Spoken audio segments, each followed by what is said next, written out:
Querido Señor, gracias porque podemos estar aquí y ahora vamos a abrir tu palabra. Y siempre que abrimos tu palabra tenemos expectativas de que tú nos hables. Cada uno de nosotros tiene una necesidad diferente y queremos crecer en tu gracia. Afina nuestro oído espiritual y haznos tomar decisiones para acercarnos a ti y para vivir la plenitud de la vida que nos ofreces. Esto te lo pedimos en el nombre de Jesús. Amén. El título de este sermón es Dios está en el control. Continuamente nosotros necesitamos confirmar este pensamiento, que Dios está en el control. ¿Por qué necesitamos confirmar este pensamiento? Porque cada vez que las crisis de la vida nos amenazan, comenzamos a dudar si Dios está en el control. Y por eso quiero invitarte a que hoy nuevamente te enfoques no en tus circunstancias, sino que levantes la vista al cielo y mires al Dios que te guía a través de las circunstancias que estás pasando. Y quiero comenzar con una frase que quiero que la repitamos durante todo el sermón. Dice, la victoria es solo para aquellos que ante una crisis se resisten a creer que Dios los ha dejado. ¿Podemos leerla todos esta frase? La vamos a leer todos. Quiero que cada vez que aparezca este slide, nosotros lo leamos. Dice así, la victoria es solo para aquellos que ante una crisis se resisten a creer que Dios los ha dejado. Porque mientras las cosas van bien, nosotros estamos muy agradecidos y todo parece bien, pero cuando viene la crisis, allí comienzan las dudas. Y allí comenzamos a pensar si realmente Dios está con nosotros o no. Y Dios quiere que entendamos que a pesar de las crisis, que a pesar de los problemas, Él no nos dejó y Él está en el control. Este es un mensaje tan importante que la Biblia, el primer libro de la Biblia comienza con este mensaje. ¿Cuál es el primer libro de la Biblia que se escribió? No es Génesis, es el libro de Job. El libro de Job es el primer libro que se escribe y es un libro para enseñarnos que a pesar de las crisis que podemos estar viviendo en la vida, si nosotros buscamos a Dios, Él sigue en el control y Él tiene un plan que se va a desarrollar. Lo único que nosotros tenemos que permitir es que Él sea el primero en nuestra vida. Y por eso el libro de Job, que comienza, es el primer libro de la Biblia que se escribió, tiene que ver con este tema. Y hoy tú puedes haber venido aquí a esta iglesia cargado por un problema que estás viviendo. Por una crisis familiar que tienes, una crisis económica, una crisis emocional, quizás tu estado de ánimo. Y hoy quiere decirte Dios que Él está en el control. Y Él quiere también afirmarte que si tú no dejas de creer que Él está en el control, tú vas a tener victoria, a pesar que ahora estés pasando por el medio de una tormenta. Recordemos el caso de Abraham. Él decidió ejercer fe en Dios. Salió de Ur de los Caldeos, pero después las cosas para Abraham no fueron tan fáciles como nosotros muchas veces pensamos que fueron para los personajes bíblicos. Imagínense un hombre que vivía en una de las ciudades más adelantadas de la época de Ur de los Caldeos. Se nos dice que Ur de los Caldeos ya tenía, incluso las casas tenían aire acondicionado, no eléctrico, pero estaban construidas de una manera que aprovechaban los vientos que venían y las casas no sé si decir se refrigeraban, pero se ventilaban a través de esos canales que creaban en las casas y la gente vivía con mucha comodidad. Es más, hasta había cloacas en Ur de los Caldeos, cuando todavía aquí tenemos pozos sépticos, todavía acá en College Hill todavía no tenemos cloacas, pero en Ur de los Caldeos había cloacas. Y Dios le pide a Abraham que deje todo eso para ir a un lugar que él no sabía cuál era ese lugar, para vivir como nómade, para vivir en una tienda. Mientras Abraham creyó, todo fue bien. Pero venida la crisis, ¿cuál fue la crisis de Abraham? Que puede ser tu crisis, una de las crisis más difíciles que vivimos como seres humanos. Cuando Abraham tuvo que vivir la crisis de la espera, su esposa comenzó a dudar, él también dudó, y como decimos en Argentina, metieron la pata. Comenzaron a pensar de que Dios quizás no estaba actuando en todas sus circunstancias y trataron de ayudar a Dios. Y eso les trajo problemas, les trajo complicaciones de vida. Y ellos, gracias a Dios, Dios nunca nos deja. Y Dios siempre está dispuesto a recibirnos. Cuando ellos nuevamente estuvieron dispuestos a ejercer fe, Dios tomó a ellos de donde habían estado, del lugar donde habían, o del lugar que habían generado al cual habían caído, los tomó de allí y los llevó al plan que Dios tenía para ellos. Porque Dios, si tú lo pones en primer lugar, siempre va a cumplir su plan en tu vida. No importa que hayas fallado 1000 veces, Él está dispuesto a tomarte de donde está y llevarte a donde Él quiere llevarte. José. Tú conoces la historia de José. Mira las circunstancias de José. Vendido por sus hermanos, traicionado, vendido como esclavo, llevado a un país. Y José se resistió a creer que Dios lo había abandonado. Él siguió pensando que a pesar de todo, Dios estaba. Y esa fe, esa actitud en Dios, lo llevó a ser bendecido en la casa de Potifar. Pero cuando estaba en el clímax de lo que un esclavo podría poder esperar, en el clímax del éxito de un esclavo, directo a la cárcel. Y allí en la cárcel se resiste a pensar de que Dios lo había abandonado. Y porque se resistió a pensar que Dios lo había abandonado, sacó provecho de la tribulación que pasaba en la cárcel. Y lo llevó a Dios a gobernador de Egipto. Y cuando estaba de gobernador de Egipto podría haberse conformado a decir, bueno, esto es todo lo que tengo, pero él se resistió a creer que Dios lo había abandonado con respecto a su familia. Y Dios le dio la familia. ¿Por qué Dios es así? Dios tiene un plan para ti, pero ese plan no se va a ir dando a través de un camino de pétalos de rosa. Para llegar al plan de Dios vamos a tener que pasar por tribulaciones, vamos a tener que pasar por problemas, vamos a tener que pasar por pruebas. Y si nosotros nos resistimos a pensar de que Dios nos dejó, nosotros vamos a llegar a la victoria. Moisés. Dios le había prometido que él iba a ser el que iba a restaurar a Israel, pero él metió la pata también, se desesperó. Y allí lo vemos cuidando ovejas en el desierto. Moisés se puede sentir como muchos de ustedes o yo nos podemos sentir a veces. Parece que teníamos una oportunidad grande y por nuestros errores la pisoteamos. Y como que eso todo se hizo añicos. Sin embargo, Moisés se resistió a creer que Dios lo había dejado. Y porque se resistió a creer que Dios lo había dejado, Dios cumplió su plan con Moisés. Lo mismo pasó con David. Dios le dijo que iba a ser el rey de Israel. Sin embargo, cuando parecía que había ganado a Goliat, que Dios estaba manifestando, parece que comenzaron los problemas en la vida de David como nunca antes. Es más, el mismo rey al que tenía que suceder lo comienza a perseguir. Y lo comienza a perseguir de una manera que quería matarlo realmente. David podría haber desconfiado. Es más, cuando Saúl muere, todavía David no es coronado rey de Israel. David tenía que esperar porque pasó por muchas crisis, pero David se resistió a creer que Dios lo había abandonado. ¿Podemos leer todo esto? La victoria es solo para aquellos que ante una crisis se resisten a creer que Dios los ha dejado. La victoria es solo para aquellos que ante una crisis, esta es la parte principal, ante una crisis. ¿Cuál es la crisis que estás viviendo? Por favor, en el nombre de Jesús, hoy yo te pido que no pienses que Dios te abandonó. No bajes tu fe. Levanta la vista de tus circunstancias y ponla en Dios. No te centres en lo que está pasando. Céntrate en aquel que te está guiando. Pero es que este problema me lo traje yo. No importa. Levanta la vista al cielo. El gran problema se da cuando vivimos cosas que no entendemos. A veces nosotros entendemos porque nosotros nos equivocamos y sabemos que esas fueron las consecuencias de nuestras equivocaciones, pero muchas veces hemos sido fieles a Dios y justamente cuando estamos siendo, parece que estamos en la plenitud de la vida cristiana, vivimos cosas que no entendemos. Eso le pasó también a un personaje de la Biblia que se llamaba Habacuc.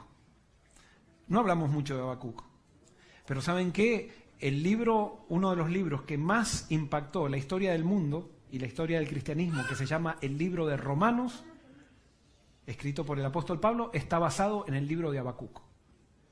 ¿Y cuál era el problema que tenía Habacuc? Habacuc tenía un problema. Él iba a la iglesia y veía que la iglesia estaba corrupta.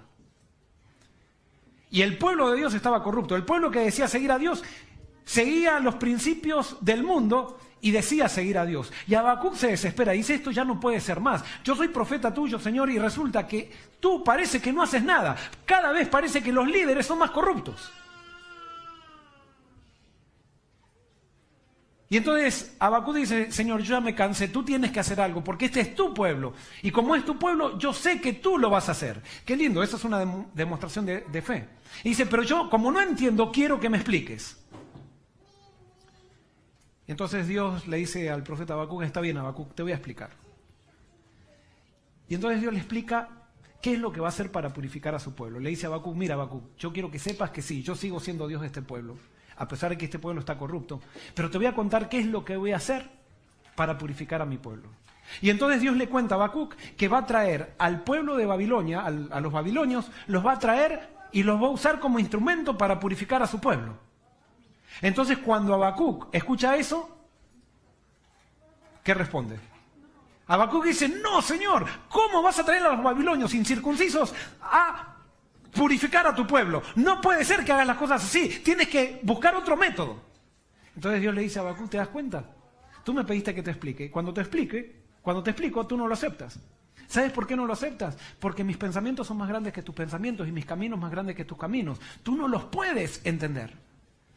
Y por eso tú estás pasando por una crisis y muchas veces ante la crisis tú quieres una explicación de Dios. Y quiero decirte algo, Dios te puede explicar, pero si Dios te explica no lo vas a entender tampoco. Porque los caminos de Dios son más altos que tus caminos. El gran problema de tú y de mí es que queremos entender a Dios y queremos entender los caminos de Dios. Eso no va a ocurrir nunca. Dios nunca te pide que lo entiendas. Dios te pide que lo aceptes y que lo conozcas, pero no que lo entiendas. Y de una vez por todas, nosotros tenemos que entender de que nosotros no lo podemos entender. Y justamente cuando no entendemos es que Él nos está guiando. Pero a nosotros nos gusta entender todo, nos gusta hacerle un plan a Dios y le decimos, Señor, a ver, aprueba mi plan. Y cuando Dios no hace las cosas como nosotros queremos que las haga, nos enojamos con Él, como Habacuc. Entonces, Dios le dice, mira, esto es lo que voy a hacer, te guste o no te guste, Habacuc, es lo mejor, yo sé que es lo mejor. Y entonces dice, y yo lo único que te pido es que vivas por la fe, el justo por la fe vivirá. Y entonces después Dios le da un consejo a Habacuc, mira, tú te estás quejando de lo que voy a hacer. Dice, Jehová está en su santo templo, calle delante de él toda la tierra. En otras palabras, Habacuc, cállate. ¿Y sabes lo que te dice hoy Dios? Cállate. Quédate en silencio, porque yo estoy en el control, a pesar que no lo entiendas. ¿Y saben qué? El libro de Habacuc termina, yo no lo anoté ahí, pero vamos a buscarlo, Habacuc. Termina como uno de los pasajes más lindos de la Biblia.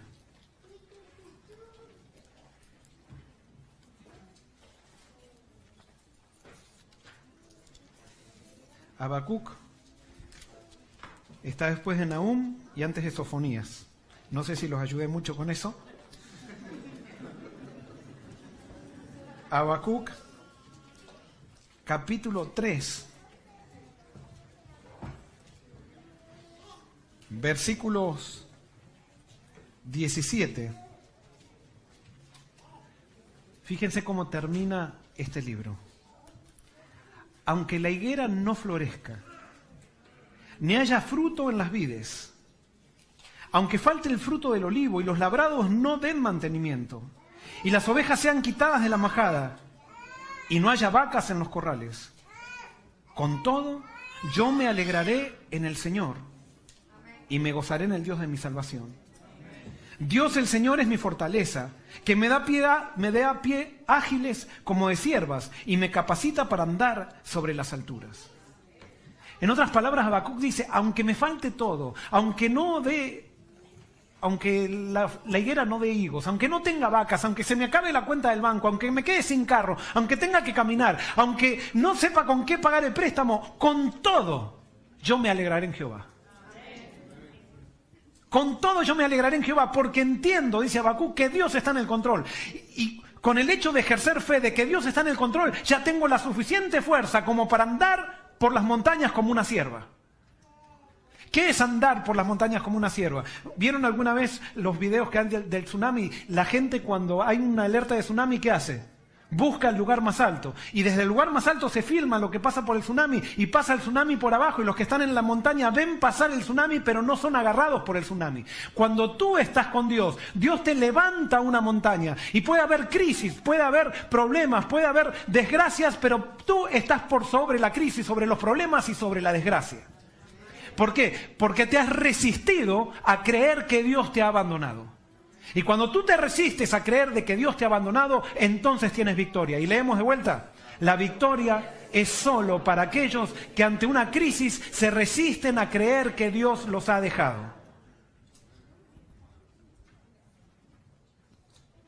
Hay una frase muy linda de Elena de White que dice: no tenemos nada que temer por el futuro, salvo que hayamos olvidado la manera en que Dios nos ha guiado en el pasado. ¿Por qué estás hoy aquí?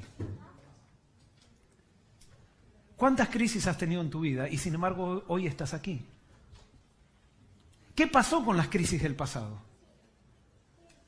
¿Las superaste?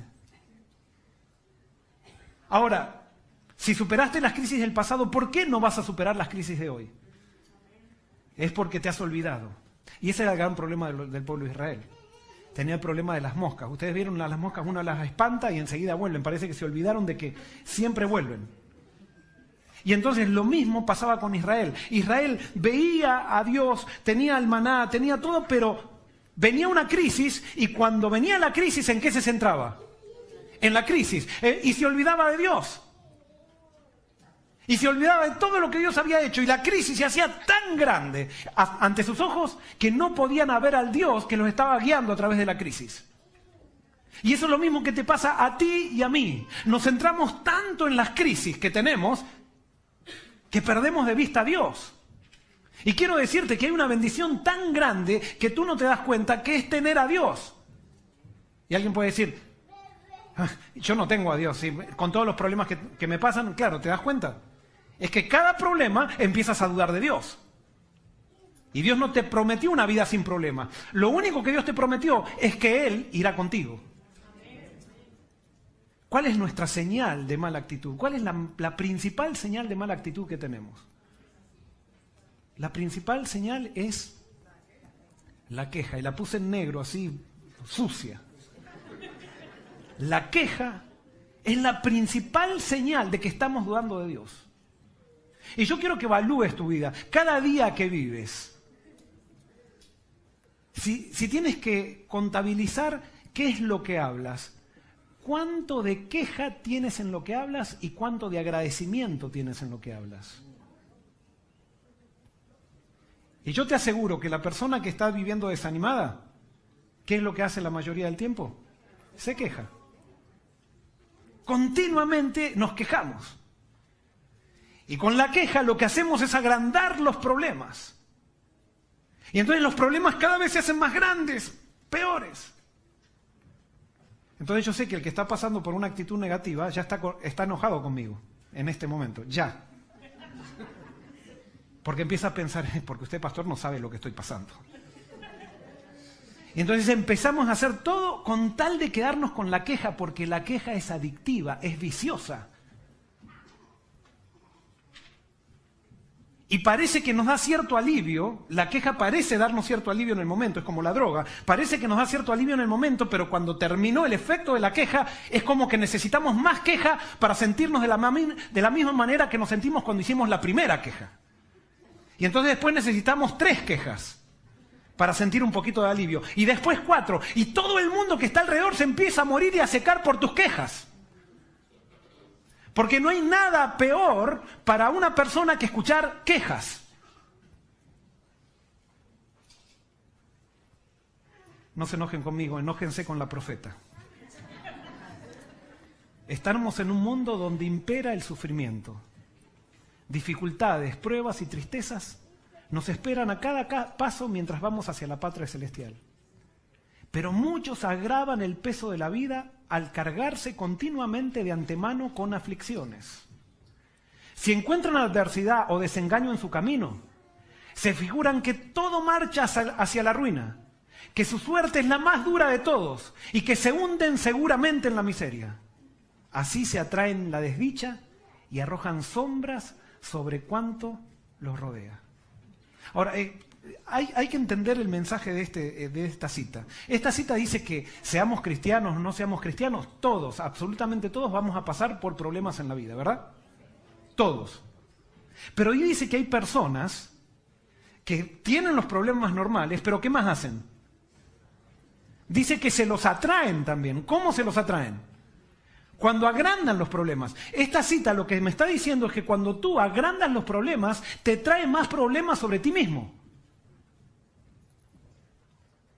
Parece nueva era esto. Pero ¿saben por qué es? Porque la queja, ¿qué es lo que hace? ¿Atrae a Dios la queja? No, aleja a los ángeles. La queja es la manera disfrazada de decirle a Dios que no lo quiero y que no acepto sus caminos.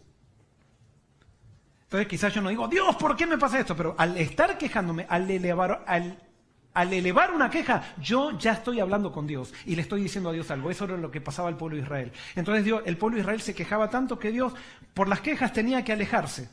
Y cuando se alejaba, ¿qué pasaba? Venían las serpientes, se quedaban, venían pestes, venían. Entonces ellos de vuelta, no, está bien, no nos vamos a quejar. Y venía Dios de vuelta, entonces estaban contentos por un día y de vuelta empezaban a ver las cosas malas, lo que le faltaba, no lo que tenían, sino siempre lo que le faltaba, no lo bueno que le hacían, sino siempre lo malo que le hacían. Y entonces continuamente se llenaban la cabeza eso y ellos, Dios se tenía que alejar y entonces ellos atraían la influencia de Satanás. Porque la queja no viene de fe. Las personas que se están quejando y que agrandan los problemas atraen la desdicha y arrojan sombras sobre cuanto los rodea. Y sigue la cita, dice, la vida se vuelve carga para ellos. Ahora fíjense lo lindo, acá viene la receta, hermanos. Pero no es menester que así sea. Tendrán que hacer, ¿qué? Un esfuerzo resuelto para cambiar el curso ¿de qué? De sus pensamientos, empezar a pensar de una manera diferente, empezar a mirar las cosas de una manera diferente. Pero el cambio es realizable, o sea, se puede. Y ahora fíjense lo que dice acá. Su felicidad para esta vida y para la venidera depende de que fijen su atención en cosas como alegres. Siempre, absolutamente siempre hay algo alegre en lo cual fijarse. Siempre hay algo bueno de una circunstancia que yo pueda sacar. Pero nosotros como seres humanos pecadores tenemos la tendencia a mirar siempre ¿qué? Lo malo, siempre lo que falta, siempre lo que no tengo, siempre lo que Dios no hizo. Y me olvido de agradecer por lo que Dios ya hizo y está haciendo. Y ahora yo te pregunto, ¿tu vida, si la tienes que analizar, es una vida de queja o una vida de alabanza? Acá dice que la felicidad nuestra para esta vida, para la vida venidera, si tú no cambias y yo no cambiamos nuestra manera de pensar con la ayuda de Dios para centrarnos en lo que Dios hace, puede ser que perdamos nuestra vida eterna.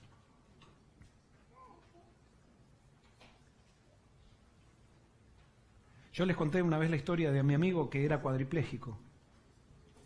No la voy a volver a contar ahora. Pero que no tenía nada por qué alegrarse, si podríamos decir así. Y sin embargo era anciano de jóvenes de mi iglesia, era mi colaborador. Y yo iba a su casa a visitarle y charlábamos, él solamente podía mover un poquito el cuello. Y nos reíamos y charlábamos y él me contaba cosas, los jóvenes iban a pedirle consejo. Él había decidido no creer que Dios lo había dejado, o sea, había decidido no aceptar el hecho que Dios lo había dejado. Y Dios le dio victoria a pesar de ser cuadripléjico. Y por eso tiene que ver qué es lo que estamos viendo, dónde está tu vista. Si tu vida no es feliz, no se debe. Bueno, puede haber alguna situación orgánica, que eso es otra cosa, pero si no hay una situación orgánica, te has acostumbrado a mirar lo malo y no a centrarte en cosas, como dice Elena de White, cosas como alegres. Fíjense, parece muy superficial este consejo, que es superficial, centrarse en cosas alegres. Sí, anda a vivir la prueba que yo estoy viviendo, anda a centrarte en cosas alegres, diría alguien. Pero esto lo dice una profeta. Y ahora entonces sigue diciendo, dejen ya de contemplar los cuadros lóbregos de su imaginación, consideren más bien los beneficios que Dios esparció en su senda, y más allá de estos, los invisibles y eternos. En otras palabras, siempre va a haber algo que Dios hizo por ti. Y eso tiene que ser suficiente para aferrarte y decir, Dios está en el control. Y esa es la seguridad de mi alegría. Esa es la seguridad de que de esto voy a salir. Esa es la seguridad de que todavía puedo ser feliz en medio de la prueba. Pero el problema es que nos centramos en lo que Dios no hace, no en lo que Dios hace o en lo que Dios hizo, sino en lo que Dios no hace, en lo que me falta.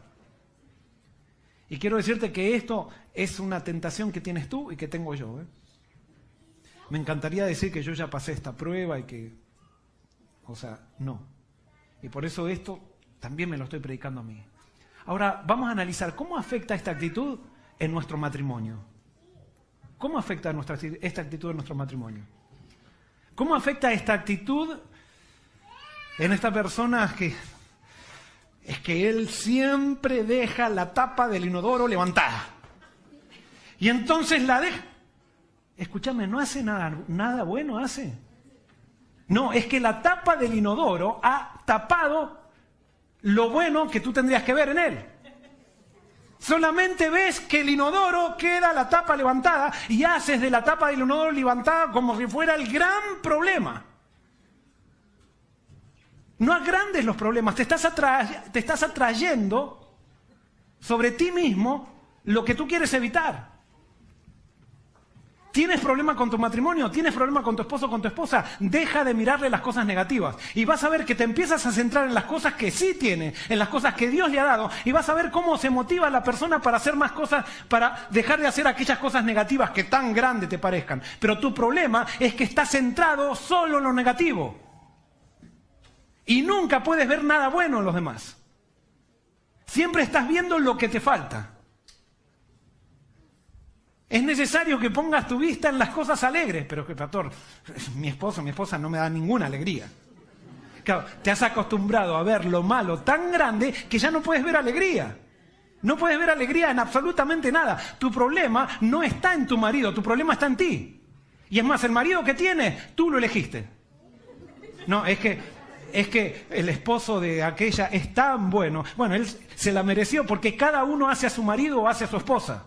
El esposo ideal o la esposa ideal lo hace uno, no viene. Si tu esposa es como es porque tú la creaste así. Porque has visto siempre lo que le falta y no lo que tiene.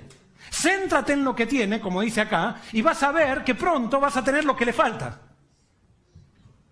Es más, no te centres en lo que tiene para ver si alguna vez mejora esto. Me voy a centrar ahora. No, está bien, no importa que dejes la tapa del inodoro levantada y eso a ver si cambia lo otro. No, tú tienes que empezar a centrarte, no para conseguir cosas, tienes que centrarte en las cosas buenas de la vida, en las cosas buenas de la gente, no en lo negativo. ¿Cómo nos afecta esta actitud con nuestros hijos? También, hermanos, con nuestros hijos es como que cuando ellos cometen un error... Se vino al mundo abajo. Se vino al mundo abajo. Yo utilicé el ejemplo en la mañana, pero lo voy a utilizar de vuelta. Supónganse, viene el nene en la adolescencia y dice, me voy a dejar el pelo hasta acá. Y entonces, supónganse que el chico se fue a estudiar y apareció un día con el pelo hasta acá de repente y los padres no sabían nada. Se hacen nos hacemos un problema tremendo por el pelo que se dejó hasta acá. ¿Que no hace nada bueno? ¿Es solamente el pelo el problema? No, pero cuando cometen un error, y más si es un error social, porque cuando el nene se aparece con el pelo hasta acá, enseguida ¿en qué pensamos? ¿En dónde? ¿En qué día pensamos? Pensamos en el sábado. En el sábado, ¿en qué pensamos? ¿En el sermón que vamos a escuchar? No, ¿en qué pensamos? En las miradas de la gente. ¿Qué van a decir de mi hijo que se dejó el pelo hasta acá? Ahora les hago una pregunta. ¿En quién estoy pensando? ¿En mi hijo? ¿En quién estoy pensando? En mí. Y hermanos, hace poco estaba hablando con una persona que me decía, mi hijo se dejó... Y ojo, no está mal, el pelo largo no está mal ni nada por el estilo, O sea, Jesús usaba el pelo largo también. La pregunta es por qué usamos el pelo largo. Eso sí, tenemos que analizar el por qué no usamos corto o largo. Pero, o sea, la otra vez hablaba con una persona que me dijo que su hijo se tuvo que ir de la iglesia porque se había dejado el pelo largo. Y como que parecía que este padre y esta madre estaban de alguna manera relajados de que se haya ido. Tan siquiera se evitan toda la habladuría y todo eso. Hermanos, qué impresionante. Fíjense en lo que estamos centrando nuestra vista, nuestra religión. Si tú quieres tener hijos que realmente, y eso me lo digo a mí también, si yo quiero tener hijos que realmente crezcan, hijos que realmente estén motivados, hijos que vayan creciendo continuamente, no nos centremos en las cosas que no tienen, centrémonos en las cosas que sí ya Dios les ha dado. Y vamos a encontrar que tienen muchísimas cosas para poder agradecer. Centrémonos, vamos a encontrar que tienen muchísimas cosas por las cuales podemos estar contentos. Pero a veces queremos hacer nuestros hijos a nuestra imagen y semejanza. Y no nos damos cuenta que justamente las cosas que más nos molestan de nuestros hijos que no tienen son las que nos faltan a nosotros. Y por eso nos molestan tanto. Eso es una ley, también. No voy a estar hablando acá de... Pero a ti, las cosas que más te molestan de tu hijo es una cosa que a ti te faltó. Y entonces por eso no la soportas en tu hijo. Y por eso, hermanos, tenemos que ver las cosas positivas. Lo mismo pasa en la iglesia, no me voy a centrar en eso. Lo mismo pasa con las personas. Miremos lo positivo, no miremos lo negativo. ¿Por qué? Aunque esto pareciera que no tuviera que ver, la victoria es solo para aquellos que ante una crisis se resisten a creer que Dios los ha dejado. Jesús. ¿Quién vivió como Jesús? ¿Quién tuvo tantas crisis como Jesús? ¿Quién podría haber pensado realmente que su ministerio no tenía éxito? Que Dios realmente lo había dejado como solo. Sin embargo, Jesús se resistió a pensar que Dios se lo había dejado. La primera tentación de Jesús tuvo que ver con eso, en el desierto. Satanás se acercó como un ángel de luz y le dijo, convierte estas piedras en pan si eres el Hijo de Dios. En otras palabras, Satanás le estaba diciendo, tú no debes ser el Hijo de Dios, mira qué demacrado estás. Si eres el Hijo de Dios, convierte estas piedras en pan. Entonces la tentación de Jesús era como decir, realmente, si Dios estaría conmigo, tanto me dejó, Él me tiene que dar la orden de que deje de ayunar, y tanto me dejó ayunando acá, me estoy muriendo de hambre. Y parece que Dios no me escucha. Y entonces Satanás le dijo, si eres el Hijo de Dios, convierte las piedras en pan. Si tú eres el Hijo de Dios, tú debes tener poder. Entonces, si tienes poder, entonces quiere decir que eres el Mesías. Dile a esas piedras que se conviertan en pan, y cuando se conviertan en pan vas a corroborar de que eres el Mesías y te las comes de paso. Y entonces Jesús dijo, yo no voy a hacer un milagro para creer que soy el Hijo de Dios. No me voy a independizar de Dios para creer que soy el Hijo de Dios. No me voy a fijar en las circunstancias de lo que estoy viviendo para creer o no creer que soy el Hijo de Dios. Yo voy a creer solamente en la palabra de Dios, que escuché hace 40 días que decía, tú eres mi Hijo amado en quien tengo complacencia. Y por eso no solo de pan vivirá el hombre, sino de toda palabra que sale de la boca de Dios. Y ¿sabes qué? Cuando estás pasando por una crisis, Jesús te dice, no solo de pan vivirá el hombre. Dios quiere que tú te aferres a la palabra. Tú eres hijo de Dios y Él está en el control. Por lo tanto, no te desanimes. Sigue avanzando mirando a Dios. Y ahora ahí está esta cita de Elena de White que es impresionante. Dice, la presencia del Padre rodeaba a Cristo y nada le sucedía que Dios en su infinito amor no permitiera para bendición del mundo. Esto era fuente de consuelo para Cristo y lo es también para nosotros. El que está lleno del Espíritu de Cristo vive en Cristo. Lo que le suceda viene ¿de quién? Del Salvador que le rodea con su presencia. Dice que a Jesús nada le sucedía que Dios en su infinito amor no permitiera. Cuando dice nada le sucedía, ¿a qué se refiere? A que todo lo que le sucedía venía de Dios. Todo. Y cuando digo todo, ¿es qué? Todo. Entonces, cuando a Jesús le estaban pegando un escupitajo, un soldado romano, y el escupitajo le estaba cayendo así por la cara. ¿Él qué pensaba? ¿Cuál era su consuelo? ¿Cuál era su consuelo? Mi padre lo permitió. Y eso lo relajaba. Mi padre lo permitió. ¿Algún propósito tiene con esto? Le estaban clavando un clavo en la mano. ¿Y él qué decía? Mi padre lo permitió. Yo no quería morir así, pero si él quiere que muera así, mi padre lo permitió. Para algún bien está. Venían los religiosos y se burlaban de él y decían, tú no debes ser el Hijo de Dios, si no bajarías de la cruz. Eres simplemente un carpintero. Y a Jesús le daba ganas de así salir como Superman y mostrarle. Esa era la tentación. Sin embargo, Jesús decía, estas burlas, ¿quién las permitió? Dios. Y él se relajaba. Porque la vida cristiana no es luchar, es rendirse. Es creer que Dios no te abandona a pesar de la crisis. Y esa es la fuente de consuelo para nosotros. Dice, nada podrá tocarle al Hijo de Dios sin permiso del Señor. Todos nuestros padecimientos y tristezas, todas nuestras tentaciones y pruebas, todas nuestras pesadumbres y congojas, todas nuestras privaciones y persecuciones, todo, en una palabra, contribuye ¿a qué? A nuestro bien. ¿Cuánto? Todo. Todo lo que estás viviendo, toda esa situación difícil, toda esa situación con tus hijos, esa situación con tu matrimonio, esa situación financiera que tienes que no puedes solucionar, esa situación de salud, todo en una palabra contribuye ¿para qué? Para tu bien. Y debes creer esto. Cuando empiezas a dudar, es que empiezas a desviarte del camino. Y entonces la victoria es solo para aquellos que ante una crisis se resisten a creer que Dios los ha dejado.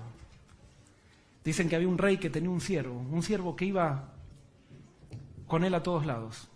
Pero este siervo era cristiano. Entonces este siervo le decía, Dios es perfecto, Dios es bueno y tiene todo bajo control.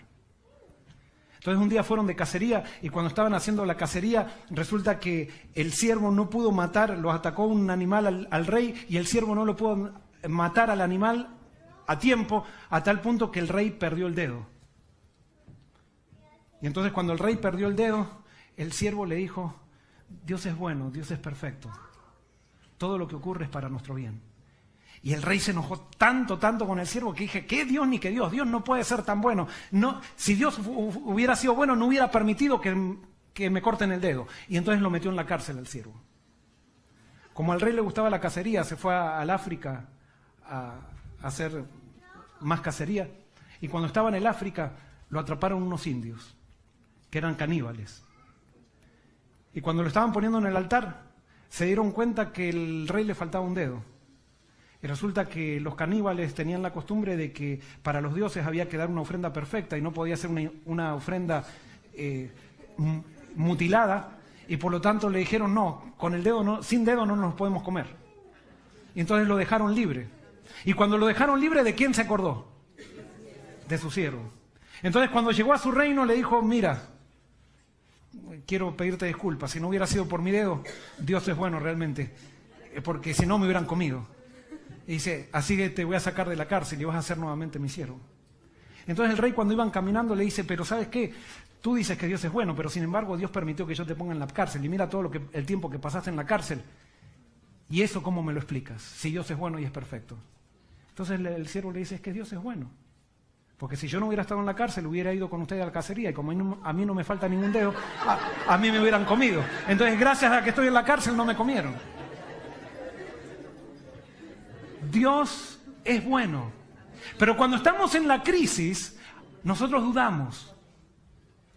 Y nosotros empezamos a dudar y empezamos a protestar y empezamos a quejarnos. ¿Qué tal si en la crisis comenzamos a alabar? ¿Qué tal si en la crisis nos enfocamos, aunque nos cueste, nos enfocamos en las cosas agradables que tenemos y en vez de mirar lo malo, vemos lo bueno que Dios ha hecho y lo bueno que Dios está haciendo, a pesar de la crisis?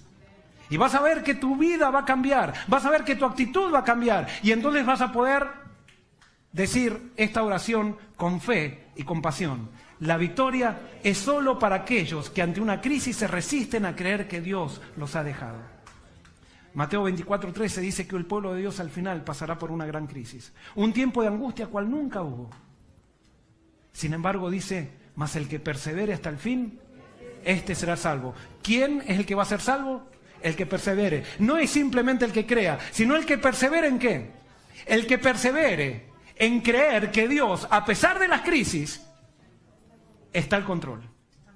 Y por eso, si tú quieres prepararte para ser parte de ese pueblo, es necesario que aproveches las crisis pequeñas que Dios hoy te está mandando, que si tú las comparas con otros o con otras personas, vas a ver que no son tan grandes como a ti te parece. Tu mente las ha agrandado. Es necesario que en el nombre de Dios las mires como Dios las ve y las mires de acuerdo a con quién tú vas.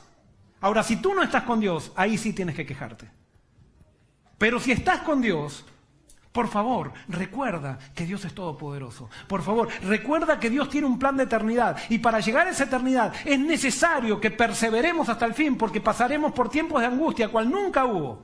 Pero que el que persevere en creer que Dios está en el control, este será salvo. La victoria es solo para aquellos que ante una crisis se resisten a creer que Dios los ha dejado. Romanos 8:28, muy conocido. Y sabemos que a los que a Dios aman, todas las cosas le ayudan a bien. Esto es, a los que conforme a su propósito son llamados. Acá viene la condición. Hermanos, no es que todo lo que te sucede es porque Dios lo quiere así, sino que muchas cosas de las que te suceden, ¿sabes por qué te suceden? Es porque tú no has aprendido a poner a Dios en primer lugar. La promesa de Dios de que todo va a ser para bien es para aquellos que dice aman a Dios, para aquellos que ponen a Dios en primer lugar. Si tú estás poniendo a Dios en primer lugar, todo, absolutamente todo lo que te sucede es para tu bien. Y ahora viene la pregunta de alguien, dice, pero pastor, yo no estoy con Dios. Y todo lo que estoy viviendo es producto de la crisis que me he provocado yo mismo. ¿Qué te dice hoy Dios? Proverbios 3:6. Reconócelo en todos tus caminos. ¿Y qué hará Él? Él enderezará tus veredas. A Dios no le interesa dónde estás. A Dios le interesa que le des el primer lugar. Y de donde estés, si tú lo pones en primer lugar, Él va a comenzar a enderezar tus veredas. Pero la condición es que tienes que reconocerlo ¿en cuánto? En la mayoría de los caminos. En todos tus caminos. Eso es amar a Dios. Eso es poner a Dios en primer lugar. Eso es vivir para Dios. El gran problema de nosotros es que no estamos viviendo para Dios. A Dios le damos lo que nos sobra. Dios tiene que ser el centro, el primero, el último en nuestra vida. Y cuando Dios sea el primero y el último en nuestra vida, todo, absolutamente todo lo que nos suceda será para nuestro bien. Porque dice, buscad el reino de Dios y su justicia. ¿Y cuánto será añadido? Todas las cosas serán añadidas. A pesar que en este momento sienta que Dios desapareció. Pero cuando Dios desapareció es cuando más está. Porque Él está trabajando en tu corazón para que tú puedas entender que tu seguridad no depende de las circunstancias, sino que depende de con quién vas. ¿Terminamos? La victoria es solo para aquellos que ante una crisis se resisten a creer que Dios los ha dejado. ¿Estás dispuesto a creer en esto? Que Dios te bendiga.